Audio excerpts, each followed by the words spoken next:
അഹമ്മദാബാദ് വിമാന ദുരന്തത്തിൽ സീറോ മലബാർ സഭ മേജർ ആർച്ച് ബിഷപ്പ് ദുഃഖം രേഖപ്പെടുത്തി.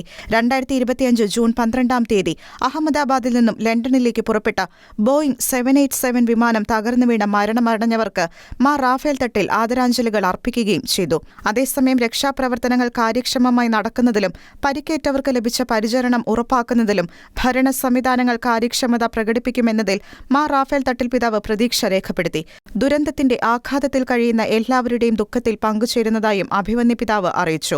അഹമ്മദാബാദ് വിമാനത്താവളത്തിന് സമീപം ജനവാസ മേഖലയിലായിരുന്നു രാജ്യത്തെ നടുക്കിയ സംഭവമുണ്ടായത്.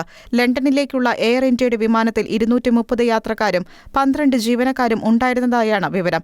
ടേക്ക് ഓഫ് ചെയ്ത് നിമിഷങ്ങൾക്കകമായിരുന്നു അപകടം. വിമാനം മതിലിൽ ഇടിച്ചതായാണ് അവിടെ നിന്നുള്ള റിപ്പോർട്ടുകൾ പറയുന്നത്. ദുരന്തത്തിൽ മരണസംഖ്യ 133. മരണസംഖ്യ ഇനിയും ഉയർന്നേക്കുമെന്ന വിവരമാണ് പുറത്തുവരുന്നത്.